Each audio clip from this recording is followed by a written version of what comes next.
Welcome to SRS colour roofing sheet Salem. 27க்கு 23ங்கிற set சைஸ்ல grey colour matte finishing Kerala model tile sheet use பண்ணி inner fall சீலிங்கோட ஒரு பிரீமியம் ஒர்க்கை நம்ம கம்ப்ளீட் பண்ணி கொடுத்துருக்கோங்க. இந்த ஒர்க் எங்க செஞ்சிருக்கோம்னு பார்த்தீங்கன்னா காஞ்சிபுரம் டிஸ்ட்ரிக்ட் ஸ்ரீபெரும்புத்தூர்ல தான் இந்த ஒர்க் நம்ம கம்ப்ளீட் பண்ணி கொடுத்துருக்கோம். இன்சைட் பார்த்தீங்கன்னா ஃபால் சீலிங் ஒரு மினி ஹால் ரேஞ்சுக்கு கிளீன் அண்ட் நீட்டான ஃபினிஷிங்ல செஞ்சு கொடுத்துருக்காங்க. லைட்டு, ஃபேன், ஒயரிங் எல்லாமே கஸ்டமரோட ரெக்குவயர்மெண்ட்டுக்கு ஏற்ற மாதிரி ப்ராப்பராக ப்ரொவிஷன் ஒர்க் கொடுத்துருக்கோம். இன்னர் ஃபால் சீலிங் யூஸ் பண்ணுறதுனால ஹீட் ரொம்பவே ரெடியூஸ் ஆகுங்க, மெயின்டெனன்ஸும் குறையும், அதோட லாங் லைஃபும் கிடைக்குங்க. Strong steel structure base front எலிவேஷனையும் முழுசாக கவர் பண்ணி வீட்டுக்கு ஒரு ரிச் அண்ட் ப்ரீமியம் லுக் கொடுத்துருக்காங்க.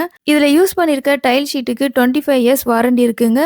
துரு பிடிக்காது, கலரும் ஃபேட் ஆகாது. இந்த மாதிரி premium Kerala model roofing work உங்களுக்கு வேணும்னா ஸ்க்ரீன்ல தெரிய நம்பருக்கு கான்டாக்ட் பண்ணுங்க. நம்ம சேனல் இப்போதான் ஃபர்ஸ்ட் டைம் பார்க்குறீங்கன்னா சப்ஸ்கிரைப் பண்ணிக்கோங்க. 15 இயர்ஸ் எக்ஸ்பீரியன்ஸோட அனைத்து வகையான கேரளா மாடல் ஷீட்டருக்கும் குவாலிட்டியாகவும் பட்ஜெட் ஃப்ரெண்ட்லியாகவும் செஞ்சு கொடுத்துட்டு இருக்காங்க. தேங்க்யூ ஃபார் வாட்சிங் அவர் சேனல்.